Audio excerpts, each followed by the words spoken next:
Welcome to big TV digital exclusive live. Guntur జిల్లా తాడేపల్లిలో జరిగిన ఐఏఎస్ కూతురు ఆత్మహత్య ఘటనకు సంబంధించి ట్విస్ట్లు వెలుగులోకి వస్తున్నాయి. మాధురి భర్త రాజేష్ నాయుడు మీడియాతో వెల్లడిస్తున్న సంగతి ఏంటి అని అంటే, మాధురి పేరెంట్సే మాధురిని చంపారు అంటూ కూడా రాజేష్ ఆరోపిస్తున్నారు. నన్ను చంపుతారని భయంగా ఉంది అంటూ కూడా మాధురి తనకు మెసేజ్ పెట్టినట్టుగా కూడా రాజేష్ అయితే ఆరోపిస్తున్నారు. బట్ మరోవైపు మాత్రం ఉద్యోగం ఉందనే మా అమ్మాయిని ట్రాప్ చేశాడంటూ మాధురి పేరెంట్స్ అంటున్నారు. ప్రేమ పెళ్లి చెల్లదని మేమే రిజిస్టర్ పెళ్లి కూడా చేశామని మాధురి తండ్రి ఆరోపిస్తున్నారు. కట్నం కోసమే రాజేష్ తీవ్రంగా వేధిస్తున్నాడు అంటూ కూడా మాధురి తండ్రి చెప్తున్నారు. పోలీసుల సమక్షంలోనే రాజేష్ ఏ విధంగా టార్చర్ పెట్టాడో మాధురి చెప్పింది అంటూ కూడా తండ్రి చెప్తున్నారు. మాతో మాట్లాడొద్దంటూ, అంటే మాధురిని పేరెంట్స్తో మాట్లాడొద్దు అంటూ కూడా చెప్పేవాడని తండ్రి చెప్తున్నాడు. మా ఇంటికి వచ్చిన తర్వాత మానసికంగా మాధురి చాలా కుంగిపోయింది అంటూ తండ్రి చెప్తున్నాడు. రాజేష్ టార్చర్తోనే మా అమ్మాయి చనిపోయింది అంటూ కూడా మాధురి తల్లిదండ్రులు అయితే ఆరోపిస్తున్నారు. బట్ మరోవైపు రాజేష్ మాత్రం మాధురిని పేరెంట్సే చంపేశారు, మాధురిని తన పేరెంట్సే చంపేశారు అంటూ కూడా చూస్తున్నారు. అయితే రాజేష్ బయటపెట్టిన ఆ స్క్రీన్ షాట్స్ కూడా చూద్దాము. మాధురి పోలీస్ అని ఫీడ్ చేసుకొని ఉంది. అయితే అక్కడ క్లియర్గా రాశారు, మామ్ వాళ్ళు చంపాలి అని చూస్తున్నారు అంటూ కూడా అక్కడ క్లియర్గా మెసేజ్ ఉంది. మామ్ వాళ్ళు చంపాలని చూస్తున్నారు అని, నేను చనిపోతే నువ్వు కూడా చనిపో నాన్న అంటూ కూడా మెసేజ్లు చేసుకున్నారు ఇద్దరికి ఒకరికొకరు. ఎందుకంటే నా వాళ్ళు నిన్ను వదలరు అంటూ కూడా ఆమె క్లియర్గా, అంటే నేను చనిపోయిన తర్వాత నీకు కూడా ప్రాణభయం ఉంటుంది, నిన్ను కూడా వదలరు అంటూ కూడా మాధురి పెట్టిన మెసేజెస్ని రాజేష్ మీడియాకు రిలీజ్ చేశారు. నేను చనిపోతే నువ్వు కూడా చనిపో, లేకపోతే మా వాళ్ళు నిన్ను విడిచిపెట్టరు అని మాధురి తన భర్త రాజేష్కు పంపిన మెసేజెస్, వాట్సాప్ మెసేజెస్ మనం బిగ్ టీవీ స్క్రీన్ మీద చూస్తున్నాము. బట్ మరోవైపు మాత్రం మాధురి తండ్రి ఆరోపణలు డిఫరెంట్గా ఉన్నాయి. ప్రేమ పెళ్లి చెల్లదు అని చెప్పి మేమే రిజిస్ట్రేషన్ కూడా చేయించాము పెళ్లిని అంటూ కూడా మాధురి తండ్రి సర్టిఫికేట్ను చూపిస్తున్నారు. మేమే ఇంకా దగ్గరుండి పెళ్లిని రిజిస్ట్రేషన్ చేయించాము అని పేరెంట్స్ ఆరోపిస్తున్నారు. బట్ కట్నం కోసమే వేధించడం మొదలుపెట్టాడు రాజేష్ అంటూ కూడా తల్లిదండ్రులు ఆరోపిస్తున్నారు. పోలీసుల సమక్షంలోనే రాజేష్ తనను ఎంతగా టార్చర్ పెట్టేవాడో మాధురి చెప్పింది అని కూడా తల్లిదండ్రులు అయితే ఆరోపిస్తున్నారు. మాతో, అంటే పేరెంట్స్తో మాధురి మాట్లాడొద్దు అనేది కూడా రాజేష్ చెప్పేవాడని మాధురి తండ్రి ఆరోపిస్తున్నాడు. మా ఇంటికి వచ్చిన తర్వాత ఇంకా మానసికంగా కుంగిపోయింది మాధురి అంటూ కూడా పేరెంట్స్ చెప్పుకొస్తున్నారు. రాజేష్ టార్చర్తోనే అమ్మాయి చనిపోయిందని ఒకవైపు తండ్రి ఆరోపిస్తుంటే, లేదు మాధురి పేరెంట్సే చంపేశారు అంటూ రాజేష్ ఆరోపిస్తున్నాడు. దానికి సంబంధించిన వాట్సాప్ చాట్ని కూడా రాజేష్ రిలీజ్ చేశాడు. మామ్ వాళ్ళు చంపాలని చూస్తున్నారు అంటూ కూడా క్లియర్గా మాధురి రాజేష్కి మెసేజ్ పెట్టింది. దాని తర్వాత నేను చనిపోయాక నువ్వు కూడా చనిపో, లేదంటే నిన్ను కూడా వదిలిపెట్టరు అంటూ కూడా మాధురి వాట్సాప్ మెసేజ్ చేసిన చాట్స్ని మనం క్లియర్గా చూస్తున్నాం. అసలు భర్త రాజేష్ ఏమన్నాడు ఒకసారి చూద్దాం.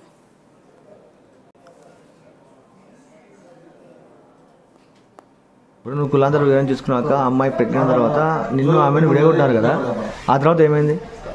నా భార్య అక్కడికి విజయవాడ తాడేపల్లికి ఫస్ట్ రాజమండ్రి పోయింది. అక్కడ నుంచి విజయవాడకు వచ్చినామని కూడా నాకు మెసేజ్ చేసింది.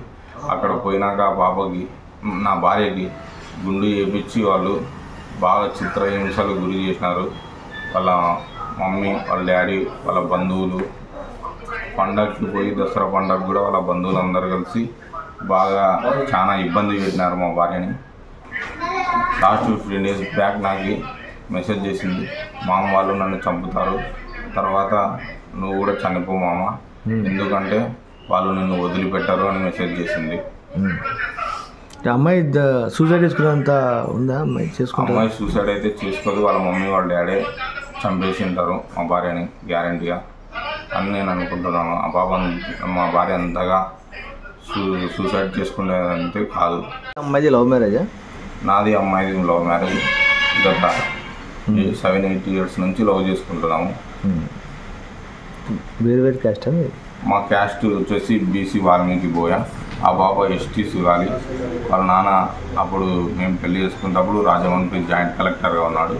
ఇప్పుడు ఎస్సీ కమిషన్ కార్యదర్శిగా తాడపల్లి విజయవాడలో ఉన్నాడు. నాతో అప్పుడు ఆ పాప ప్రెగ్నెన్సీ అయినప్పుడు తీసుకుపోయి వాళ్ళ మమ్మీ వాళ్ళు బలవంతంగా ట్యాబ్లెట్లు వేపించి తీపిచ్చేసినారు ప్రెగ్నెన్సీ.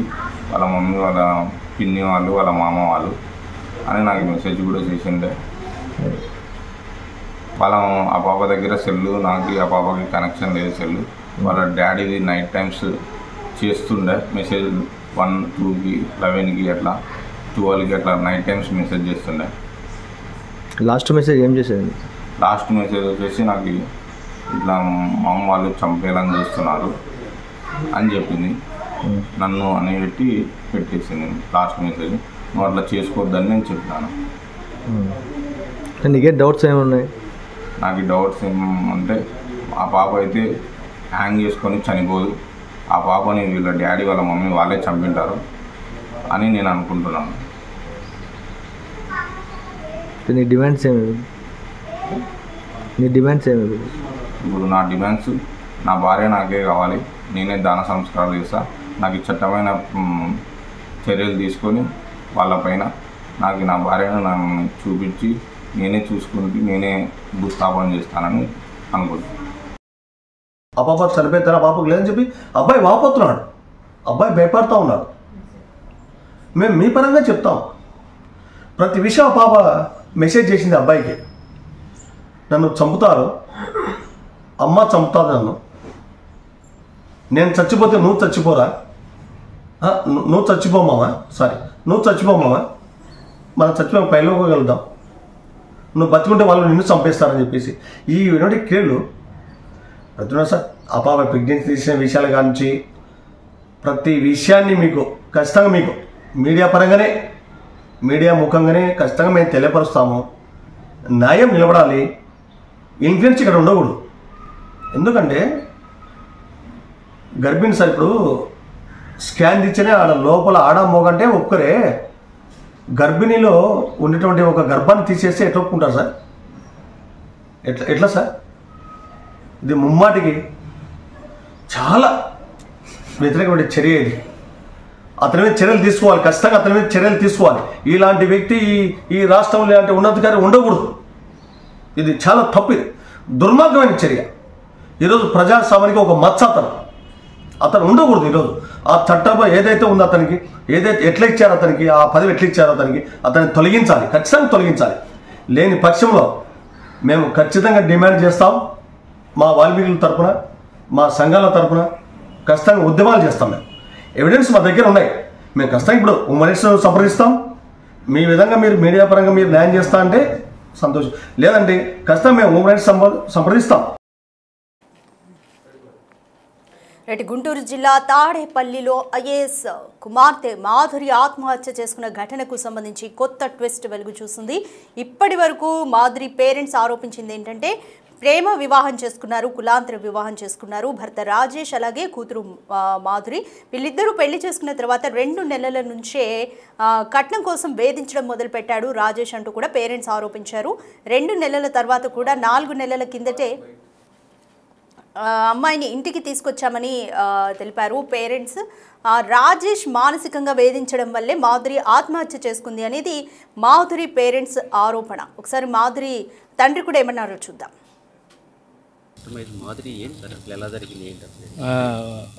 మా ఊరికి సంబంధించిన ఎన్ రాజేష్ నాయుడు అనే అతను సన్నాపు శ్రీరాములు అతను మా అమ్మాయిని టాప్లో పెట్టుకొని, అతను బేకార్గాడు, ఎలాంటి పని పాట ఉండదు, మా అమ్మాయిని టాప్లో పెట్టుకొని ఉద్యోగం ఉంది అని మోసం చేసి అమ్మాయిని బాగా నమ్మించి అతను కులాంతర వివాహం చేసుకోవడానికి ట్రై చేసి ఎగ్జామ్ పోయిన టైంలో అమ్మాయిని ట్రాప్ చేయడం జరిగింది. అమ్మాయిని తీసుకుపోవడం జరిగింది. పోయిన తర్వాత వాళ్ళు మహానందిలో కులాంతర వివాహం చేసుకున్నారు, చెల్లదని చెప్పడం జరిగింది. తర్వాత సబ్ రిజిస్ట్రార్ దగ్గర మేమే దగ్గరుండి మ్యారేజ్ చేయడం జరిగింది.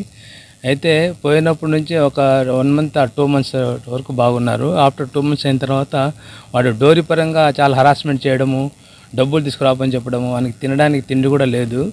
కాబట్టి అటువంటి వాడు హరాస్ చేయడము, పదే చెప్పడం చేత అమ్మాయి దాన్ని భరించలేక ఆఫ్టర్ 4.5 మంత్స్ 5 మంత్స్ అయ్యేటప్పటికి మా మిస్సెస్కు మెసేజ్ పెట్టింది, నేను ఇక్కడ చాలా సఫర్ అవుతున్నాను, నన్ను ఇక్కడి నుంచి తీసుకోపోండి అన్నప్పుడు మా మేడం మా మిస్సెస్ గారు మీరు అలా అబద్ధం మాట్లాడుతున్నావు, నేను నమ్మను అని అంటే, లేదు మమ్మీ అలా కాదు, నిజంగానే నేను చాలా సఫర్ అవుతున్నాను, హరాస్ చేస్తున్నాడు, కేవలం డబ్బుల కొరికే నన్ను తీసుకొచ్చాడు, నేను కూడా మోసపోయాను కాబట్టి నన్ను తీసుకోపోండి అంటే, మళ్ళీ మా మిస్సెస్ ఒక్కతే పోయి ఆడ తీసుకురావడం పోతే వాళ్ళు కూడా రానికపోవడం, రాక నాన్న గొడవలు చేస్తే పోలీస్ స్టేషన్కి ఆశిస్తే పోలీస్ స్టేషన్లో వచ్చి పోలీస్ స్టేషన్లో కూడా వాళ్ళు ఎంక్వైరీ చేసి అమ్మాయిని ఇష్టపూర్వకంగానే పోతున్నాను, నాకు వీడు ఉద్యోగం ఉందని చెప్పి తీసుకొచ్చాడు, కానీ ఇప్పుడు కూడా 6 నెలల పాటు వీని దగ్గర ఉన్నాను నమ్మి, కానీ వాడు ఒక నెలకు 5,000 కూడా సంపాదించిన దాఖలా లేవు, నేను ఫోన్ మాట్లాడినా నా బాధ తల్లిదండ్రులు చెప్పాలన్నా కూడా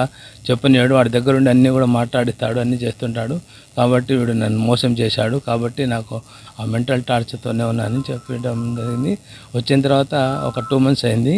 2 months వచ్చినప్పటి నుంచి కూడా ఒకే బెంగ, ఒకే ఇది, అతను మోసం చేశాడు, అతనికి ఎలాగైనా మనం ఇచ్చేయాలి అని అదే బెంగతో ఉంది. వాడు నన్ను ప్రేమతో చేసుకోపోయేవాడైతే కనీసం నేను వచ్చిన 1 month అయింది కూడా అప్పుడు కూడా రాలేదు అని ఆమె పదే చెప్తూ ఆ బెంగతోను, తర్వాత వాడు పెట్టే హరాస్మెంట్, తర్వాత ఆమె ఉన్నప్పుడు కూడా ఏ మాట, ఇప్పుడు వచ్చిన తర్వాత కూడా ఏ మాట కూడా చెప్పడం లేదు. ఎంత భయంకరమైన టార్చ్ పెట్టి అమ్మాయిని భయభ్రాంతాలకు పెట్టేశారు.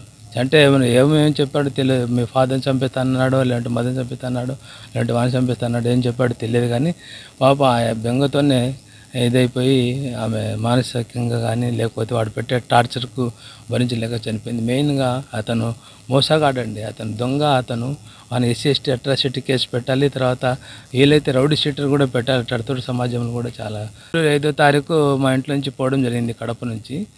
నేను అప్పుడు తూర్పుగోదావరి జిల్లా జాయింట్ కలెక్టర్ ఉన్నాను. అయితే మ్యారేజ్ కాదు, ఇంటర్ కాస్ట్ మ్యారేజ్ కాదు. ఇంటర్ కాస్ట్ మ్యారేజ్ అయితే నేను రిజిస్టర్ మ్యారేజ్ కూడా చేయించేవాని కాదు. వాళ్ళు సుఖంగా ఉండాలనే ఉద్దేశంతో నేనే అసలు వాళ్ళు మ్యారేజే వద్దని అన్నారు. వాళ్ళు మహానందిలో అన్ఆథరైజ్డ్ మ్యారేజ్ చేసుకునే దానికి కూడా ఎప్పుడు కూడా వీళ్ళు మోసం చేస్తాడని ముందు కూడా మాకు తెలియదు. తర్వాత ఆడ లోకల్ ఎంక్వైరీ చేస్తే వీడు ఇంకో అమ్మాయిని కూడా ఇలా చేశాడని తెలిస్తే మేము sub register marriage registration marriage కూడా చేయించి సుఖం ఉండని చెప్పి అది కూడా పెళ్లి కూడా చేస్తా అన్నాం. నేను పోలీస్ వాళ్ళ సమక్షంలో, నంద్యాల పోలీస్ సమక్షంలో నేను మ్యారేజ్ కూడా చేయిస్తాను, ఫంక్షన్ పెట్టుకుందామని కూడా పదే అడుకోవడం జరిగింది. వాళ్ళు పెద్ద మనుషులు చెప్పి అడగడం జరిగింది, వాళ్ళని కూడా అడగడం జరిగింది. కానీ వాళ్ళు వాంటెడ్లీ ఇలా చేస్తే నేను సమాజంలో మళ్ళీ అమ్మాయిని పెళ్లి నా భార్యని స్వీకరించుకొని చేయాలనే కాన్సెప్ట్ ఉంటుందని ఉద్దేశంతో వాడు ఎప్పుడు యాక్సెప్ట్ చేయలేదండి. అంత రిజెక్ట్ చేసుకోండొచ్చు. ఎందుకంటే అలవాటు పడిపోయినాడు ఇలా చేయడము, ఆస్తిపాస్తి దోసేసుకోవడము, బాగా ఎంజాయ్ చేయడము, ఇంకా ఊర్లలో ఇంకా ఎవరు సరిపడకపోతే వాళ్ళ బండ్లు తీసుకుపోయి కాల్చడము, ఎటువంటి అంటే క్రిమినల్ మైండ్ అన్నమాట, క్రిమినల్ థాట్ అంతా. ఈ మధ్య కాలంలోనే మా వాళ్ళంతా గ్రౌండ్లో పోయి క్రికెట్ ఆడుతూ ఉంటే, ఊరి వాళ్ళు తాండా వాళ్ళంతా ఆడుతుంటే, ఆ తాండలో ఉండే 10 కుటుంబాలు, అందులో వీళ్ళు పోయి ఆడుతుంటే ఆ క్రికెట్ ఆడే పిల్లలను కూడా బ్యాట్తో కొట్టి చేశారు 5 మంది పోయి. అంటే అటువంటి వాడిని అటు సమాజంలో బయట తిరగనీయకూడదు, వాడిని అరెస్ట్ చేయాలి, వీలైతే రౌడీ షీటర్ కేసు పెట్టాలి. అటువంటి సమాజంలో ఉంచకుండా వాడిని చూసి 10 మంది జ్ఞానోదయం వచ్చేసి మార్పు రావాలి. ఈ అమ్మాయి నిన్న జరిగిందండి, నిన్న ఇక్కడ మా ఇంట్లోనే జరిగింది తాడేపల్లిలో. ఆమె గత నెల నుంచి కూడా ఆమె చాలా మౌనంగా ఎంతో ఉంటూ చనిపోయింది. ఆమె పదే చెప్పేది వాడు నన్ను మోసం చేశాడు. నేను ఆడికి చెప్పాము, ఎంత మౌనంగా ఉంటే వద్దులేమ్మా పోండి అన్న కూడా లేదు, వాడు మోసం చేశాడు, అంతే పోకూడదు, వాడు నన్ను రియల్గా లవ్ చేసి నేను మ్యారేజ్ చేశాను అనుకున్నా, కానీ వాడు రియల్గా నన్ను లవ్ చేయలేదు, కేవలం డబ్బు కొరికే వాడు నన్ను హరాస్ చేశాడు, మీ హోదాను చూసేసి మీ డబ్బుల గురించి మన హోదాను చూసుకొని చేసినాడు తప్ప ఇంకా ఏరేది ఏం లేదు అని ఆమె పదే చెప్పేది. ఎంత కౌన్సిలింగ్ ఇచ్చినా ఏమి ఇచ్చినా కూడా అదే చెప్పేది పదే వాడు నన్ను మోసం చేశాడు, వాడిని ఉంచకూడదు, అట్టాడితో సమాజం ఉండకూడదు, ఎంత ఏలైతే అంత మీరు ఏం చేస్తారో చూడండి అనుకుంటా ఉండేవాళ్ళు. ఏమంటే మేము విడాకులు అప్లై చేయడానికి కూడా 1 year కంప్లీట్ కాలేదు కాబట్టి చేయలేదు. అది కూడా అడిగేది అమ్మాయి, విడాకులు తీసేసుకుందాం అంత వేస్ట్ అని చెప్పేది. ఇదండి, థ్యాంక్ యూ. రైట్, చూసాం కదా రాజేష్ ఏం మాట్లాడాడో, అలాగే మాధురి తండ్రి ఏం మాట్లాడారో. ఒకరికొకరు పరస్పరంగా ఆరోపణలు చేసుకుంటున్నారు. మాధురి తండ్రి ఏమో అనాథరైజ్డ్ పెళ్లి చేసుకున్నా కూడా మేమే ఆథరైజ్ చేశాము, పెళ్లిని రిజిస్ట్రేషన్ చేయించాము అని తండ్రి చెప్తున్నాడు. భర్త వేధింపుల కారణంగానే 4 నెలల క్రితం ఇంటికి కూడా తీసుకొచ్చాము. భర్త రాజేష్ ఏ విధంగా టార్చర్ పెడుతున్నారు పోలీసుల సమక్షంలో కూడా మాధురి చెప్పింది అంటూ తండ్రి ఆరోపిస్తుంటే, రాజేష్ మాత్రం పేరెంట్సే మాధురిని చంపారు, నా భార్య మృతదేహం నాకు కావాలి, నేనే భూస్థాపన చేస్తాను చేస్తా అంటూ కూడా రాజేష్ డిమాండ్ చేస్తున్నాడు.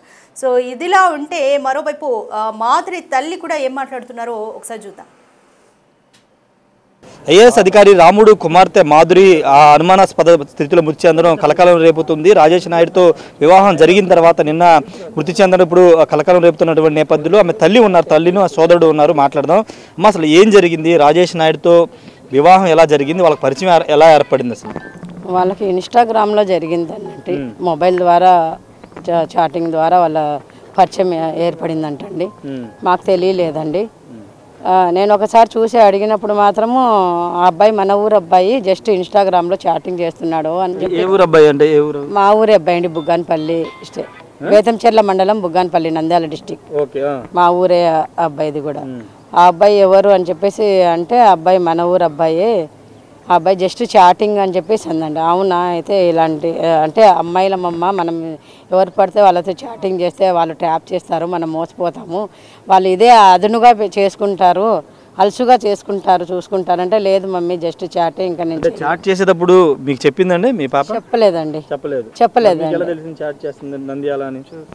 చూశానండి, నేను చూశాను. ఏదో చాట్ చేస్తూ గబాలన సెల్ అలా పెట్టేసి పక్కకి వెళ్తే వెంటనే పట్టుకున్నానండి. ఏంటి చాట్ చేస్తున్నావు ఏంటి అని అంటే అంతలో హాయ్ హాయ్ అని చెప్పేసి మాట్లాడుతున్నారండి. ఎక్కడున్నావు ఏంటి అని చెప్పేసి అంతేనండి. తర్వాత ప్రేమ ఎప్పుడు మొదలైంది వాళ్ళకి? ఆ ప్రేమ ఎప్పుడు మొదలైందో మాకు తెలియదండి. వాళ్ళు పెళ్లి చేసుకున్నప్పుడు పోలీస్ స్టేషన్లో చెప్పడం మాత్రము ఆ అమ్మాయితో చెప్పించారంటండి. 5 years అయింది మన లవ్ అని చెప్పేసి చెప్పించాడండి. పెళ్లి చేసినప్పుడు మీరు వెళ్ళలేదు అక్కడికి? వాళ్ళు పెళ్లి చేసుకున్నారు, వాళ్ళు ఆ అమ్మాయిని తీసుకెళ్లి పెళ్లి చేసుకున్నారండి. కడప నుంచి తీసుకెళ్ళి మేము ఎగ్జామ్ కోసం అని వెళ్ళాము. సీక్రెట్గా నైట్ 12:30కి అలా తీసుకెళ్లారు. మార్నింగ్ ఎప్పుడో 4కో 5కో వెళ్ళి మహానందిలో పెళ్లి చేసుకున్నారండి. మహానందిలో పెళ్లి చేసుకుంటే పోలీస్ స్టేషన్కి వెళ్ళి వాళ్ళు కంప్లైంట్ ఇచ్చారంటండి. పోలీస్ స్టేషన్లో వాళ్ళు మాకు పోలీసులు ఫోన్ చేసి మీ అమ్మాయి ఇలా మ్యారేజ్ చేసుకొని వచ్చింది అని చెప్పేసి మమ్మల్ని పిలిపించారండి. ఎప్పుడు మ్యారేజ్ జరిగింది? 5th 3rd 2025 March 5th. అదే అవునండి. అంటే రాజేష్ నాయుడు పెళ్ళైన తర్వాత మీరు యాక్సెప్ట్ చేశారా? వాళ్ళ పెళ్ళిని యాక్సెప్ట్ చేశారా? పెళ్ళిని యాక్సెప్ట్ అంటే సరే మన ఊరు అబ్బాయి కదా, ముందేమో యాక్సెప్ట్ చేయలేదండి. యాక్సెప్ట్ చేయలేదు అంటే మా సార్ అప్పటికి నైట్ అయింది వచ్చేసరికి.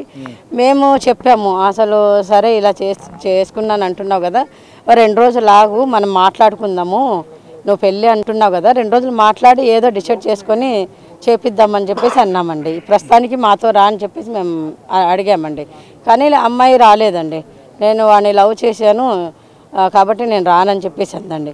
వాడు అప్పటికి చాలామందిని పోగేసుకొని వాళ్ళ సంఘం వాళ్ళందరినీ పోగేసుకొని ఈ అమ్మాయితో చెప్పించాడంటండి. వీళ్ళందరూ మన కోసం వచ్చారు, నువ్వు ఒక్క మాట నీ పేరెంట్స్తో వెళ్ళిపోయావంటే నీ చాలా ప్రాబ్లంలో పడతావు, మీ ఫ్యామిలీ అంతా చాలా ప్రాబ్లంలో పడుతుంది, నీ మాట మీదే, నీ ఒక్క మాట మీదే ఈ పిఎస్లో నీ ఒక్క మాట మీదే అంతా నడుస్తుంది, ఇంతమంది నీ కోసం వచ్చారు, మన కోసం వచ్చారు, ఇంతమంది ప్రాబ్లంలో పడతారు. మరి ఎప్పుడు మీ పాప మ్యారేజ్ మీరు ఎప్పుడు యాక్సెప్ట్ చేశారు? పాప మీ దగ్గరికి ఎప్పుడు వచ్చింది? యాక్సెప్ట్ అంటే నెక్స్ట్ 7th మేము రిజిస్ట్రేషన్ మ్యారేజ్ చేయించామండి. అవునండి, వాళ్ళు చేసుకున్నది మ్యారేజ్, అది చెల్లదని చెప్పారండి. మానందిలో మ్యారేజ్ చేయట్లేదు. ఫ్యామిలీ మెంబర్స్ కూడా వచ్చారా మ్యారేజ్కి? రిజిస్టర్ మ్యారేజ్కి ఫ్యామిలీ మెంబర్స్ అంటే వచ్చారండి. వాళ్ళ అక్క, వాళ్ళ ఎవరు బావగారు, వాళ్ళ అక్క బావగారు, వాళ్ళ అమ్మ రాలేదండి. వాళ్ళమ్మ విడో అండి, వాళ్ళ నాన్నగారు లేరు, వాళ్ళమ్మ రాలేదండి. వాళ్ళ అక్క, బావ, ఇంకొక అతను శివశంకర్ అనే అతనే మొత్తం నడిపించాడండి. అతనే తీసుకెళ్ళి వాళ్ళ ఇంట్లో పెట్టుకొని బీసీ సంఘం వాళ్ళంటండి. ఇప్పుడు తాడేపల్లి ఎన్ని రోజులు అయింది వాళ్ళు వచ్చి మీ దగ్గరికి? అబ్బాయి రాలేదండి, అమ్మాయి నాకు మెసేజ్ చేసిందండి 2 months బ్యాక్ అండి. మెసేజ్ పెట్టింది ఏమని, మమ్మీ నేను ఇక్కడ ఉండలేకపోతున్నాను, ఇంటికి వస్తాను. నంద్యాలలో ఉన్నారు ఇప్పుడు వరకు? నంద్యాల నుంచి ఫోన్ చేసి ఊర్లో సిమన్ నగర్లో ఉన్నారండి. సిమన్ నగర్లో ఉన్నారు, సిమన్ నగర్లో ఉన్నామని చెప్పిందండి. అతను వచ్చేసి నీకు ఎవరు వద్దు నాకు ఎవరు వద్దు అని చెప్పేసి చెప్పాడు. కానీ లాస్ట్ చూస్తే పోయి వాళ్ళ ఇంట్లో పెట్టేసుకున్నాడు. సో అమ్మాయి వాళ్ళ దగ్గర ఉండిపోయింది. నువ్వు నేను తప్ప మన ఇద్దరు హైదరాబాద్లో ఉందాము, నువ్వు నేను తప్ప నాకు జాబ్ ఉంది, నేను నీకు ఇంకా హైయర్ చదువులు చదివిస్తానని చెప్పేసి అన్నాడంటండి. పాప ఏం చదువుకుంది అప్పుడు? పాప బీటెక్ అండి. బీటెక్ కంప్లీట్ అయిందా? ఒక సబ్జెక్ట్ ఉందండి. ఒక సబ్జెక్ట్ ఉంది, అందుకోసమే మేము అది రాశాక ఇంకా మ్యారేజ్ అవి చేద్దామని చెప్పేసి మేము చూస్తున్నామండి. అమ్మాయి ఏమో లేదు, నేను నా కాళ్ళ మీద నిలబడాలి, ఇది ఒక సబ్జెక్ట్ అయిపోని నేను జాబ్ చూసుకున్న తర్వాత పెళ్లి చేసుకుంటానని చెప్పేసి అందండి. కాదండి, ఇప్పుడు 2 నెలల కింద ఫోన్ చేసి ఏం చెప్పింది పాప మీకు? ఫోన్ కాదండి, మెసేజ్ చేసింది. నేను ఇక్కడ ఉండలేకపోతున్నాను, నేను ఇంటికి వస్తాను మమ్మీ అని చెప్పేసి అందండి. మరి మీరు తిరిగి కాల్ చేశారు మీ పాపకి? మళ్ళీ మెసేజ్ పెట్టాం, కాల్ చేస్తే కాల్ లిఫ్ట్ చేయలేదండి. కాల్ లిఫ్ట్ చేయలేదండి. అబ్బాయికి తెలియకుండా మెసేజ్ పెట్టిందంట. వెంటనే అబ్బాయి రావడంతో జస్ట్ మెసేజ్ పెట్టినప్పుడు మమ్మీ అబ్బాయి ఉన్నాడు, నేను మళ్ళీ చేస్తానని చెప్పేసి అందండి. పాప ఎప్పుడు చనిపోయింది? ఇప్పుడు నిన్నే అండి, నిన్న మార్నింగ్. అది 2 months జరిగిన తర్వాత నిన్న మార్నింగ్ జరిగింది. అవునండి. అంటే మీరు ఇంట్లో లేరు అప్పుడు? ఇంట్లోనే ఉన్నామండి, నేను కిచెన్ రూమ్లో ఉన్నానండి. పాప ఫ్రెష్ అప్ అవుతుందని చెప్పేసి అనుకున్నానండి. రోజు ఫ్రెష్ అప్ అయ్యేటప్పుడు డోర్ వేసుకుంటుందండి బెడ్రూమ్ది, అలా అనుకున్నానండి. హ్యాంగింగ్ చేసుకుందా? అవునండి, హ్యాంగింగ్ చేసుకుందండి. అంటే ఏంటంటే ఇప్పుడు అతని వేధింపులే కారణం అని? అవునండి, అతని వేధింపులే కారణము చెప్తూ ఉండేదండి. నేను దగ్గర తీసుకొచ్చిన తర్వాత అతని కాంటాక్ట్లో ఉన్నాడా? లేదండి. ఒకసారి మెసేజ్ పెడితే మెసేజ్ కూడా వాడు కనీసం కూడా రాలేదండి. అమ్మాయి మాకు తెలియకుండా వాళ్ళ ఫాదర్ మొబైల్తో మెసేజ్ పెట్టిందంటండి. అది ఏం పెట్టిందో కూడా నాకు తెలియదండి. పెట్టాను, ఏంటి ఇంతేనా నీ లవ్ అని చెప్పేసి అందండి. ఇంతేనా నీ లవ్ అని చెప్పేసి. ఇప్పుడు కాదు, ఒక చిన్న వీడియో, సెల్ఫీ వీడియో రిలీజ్ చేసి చంపింది పేరెంట్స్ అని ఒక ఆరోపణ చేస్తూ మీ మీద వీడియో చేశారు. ఒక సాక్ష్యం కూడా ఉందంటూ ఒక స్క్రీన్ షాట్ కూడా పెట్టాడని తెలుస్తుంది. మీ మీద అతను రివర్స్ లో చెప్తున్నాడు. ఏం చెప్తారు సార్? ఏం స్క్రీన్ షాట్ పెట్టారండి? ఒక్క నిమిషం సార్, చిన్న క్లారిటీ. చూసిన తర్వాత మాట్లాడతాను. అది ఆల్రెడీ మీడియాలో చూసిన తర్వాత మాట్లాడతాను. మీడియాలో సర్క్యులేట్ అవుతుంది. సార్ రాముడు గారు, ఇది ఒకసారి వాళ్ళ మదర్తో కంటిన్యూగా మాట్లాడదాం. కాదండి, ఎలిగేషన్ మీ మీద చేస్తున్నారండి, ఏంటి దానికి? మెసేజ్ తెలియదండి మాకు. ఆ మెసేజ్ వీడియో కూడా బయటకు వచ్చిందండి. వీడియో కూడా బయటకు తెలియదండి, చూసాక మేము మాట్లాడుతున్నాం. ఒక నిమిషం. సరే ఇప్పుడు కాదు, ఒక నిమిషం. ఇది ఒక నిమిషం. అంటే రాముడు కానీ ఆయన భార్య కానీ వీడియో చూసిన తర్వాత మాట్లాడతామని చెప్తున్నారు. అంటే మ్యారేజ్ జరిగిన దగ్గర నుంచి పాప అక్కడే ఉంది మాధురి. 2 నెలల ముందు మెసేజ్ పెడితే మేము పాపను తీసుకొచ్చామని చెప్తున్నారు. 2 నెలల ముందు ఇక్కడే మా దగ్గర ఉందని చెప్తున్నారు. అయితే నిన్న ఉదయం హ్యాంగింగ్ చేస్తుందని చెప్తున్నారు. ప్రస్తుతానికి ఆ రాజేష్ నాయుడు విడుదల చేసిన వీడియో గురించి చూసిన తర్వాత మాట్లాడతామని చెప్తున్నారు. ఒక అనుమానాస్పద స్థితిలోనే చనిపోయిందనేది కుటుంబ సభ్యులు చెప్తున్నారు. భర్త రాజేష్ నాయుడు కూడా అదే చెప్తున్నారు. మరి చూడాలి ఇప్పుడు ఈ కేసు ఎటు టర్న్ తీసుకుంటుంది. ఎందుకంటే ఇప్పుడు కుటుంబ సభ్యులేమో రాజేష్ నాయుడు మీద ఎలిగేషన్ చేస్తుంటే రాజేష్ నాయుడు తిరిగి కుటుంబ సభ్యులే తన భార్యను చంపేశారంటూ ఆయన కూడా ఎలిగేషన్ చేస్తున్న నేపథ్యంలో పోలీసుల విచారణ చాలా కీలకంగా మారబోతుందని చెప్పాలి. పోస్ట్మార్టం రిపోర్ట్ వచ్చిన తర్వాత పూర్తి వివరాలు తెలిసే అవకాశం కనబడుతుంది. Camera person Hosannath, Rajesh, big TV, Mangalagiri నుండి. రైట్, చూసాం కదా, మా ప్రతినిధి మాధురి తల్లితో కూడా మాట్లాడారు. సో మాధురి తల్లి కూడా అదే చెప్తున్నారు, రాజేష్ వేధింపుల వల్లనే చనిపోయారు, మాధురి చనిపోయింది అనేసి మాధురి తల్లి కూడా చెప్తోంది. బట్ మరి ఇంతకుముందు కాంటాక్ట్లో ఉన్నారా, మీ దగ్గరకు వచ్చాక కాంటాక్ట్లో ఉన్నారా రాజేష్ మాధురి అని అడిగినప్పుడు అందుకే కాంటాక్ట్లో అయితే లేరు, బట్ మిడిల్లో ఒక్కసారి మెసేజ్ చేశాడు అని చెప్పేసి అయితే మాధురి తల్లి చెప్తుంది. సో కొంత పరస్పర ఆరోపణలతో కూడా ఈ కేసు ఒక మిస్టరీగా మారిందనే చెప్పొచ్చు. ఒకవైపు రాజేష్ ఏమో పేరెంట్సే చంపారు అని ఆరోపిస్తూ దానికి సాక్ష్యాలుగా వాట్సాప్ చాట్ని కూడా రిలీజ్ చేశాడు, ఒక వీడియో బైట్ని కూడా రిలీజ్ చేశారు. మరి దీని మీద ఏమైనా స్పందిస్తారా అని పేరెంట్స్ని అడిగినప్పుడు పేరెంట్స్ అడిగినప్పుడు వీడియో చూశాక స్పందిస్తాము అనేసి ఇద్దరు కూడా ఒకే రకంగా ఆన్సర్ చెప్పడం కూడా ఇక్కడ మనం గమనించాలి. సో పోలీసుల సమక్షంలోనే మాధురిని రాజేష్ ఏ విధంగా టార్చర్ పెట్టాడో కూడా చెప్పింది అంటూ తండ్రి చెప్తున్నారు. సో ఏంటి అసలు ఏం జరిగింది? పేరెంట్స్ ఆరోపిస్తున్నట్టుగా రాజేషే పని చేశాడా, రాజేష్ వేధింపులే కారణమా, లేకపోతే రాజేష్ ఆరోపిస్తున్నట్టుగా పేరెంట్సే ఒక పరువు హత్యకు పాల్పడ్డారా అన్నది ఈ విషయం పోలీసుల ఎంక్వైరీ తర్వాతే తెలియాల్సి ఉంటుంది. సో ఏది ఏమైనప్పటికీ కూడా మాధురిది సూసైడా హత్య అన్న కోణంలో కూడా పోలీసులు దర్యాప్తు అయితే చేస్తున్నారు.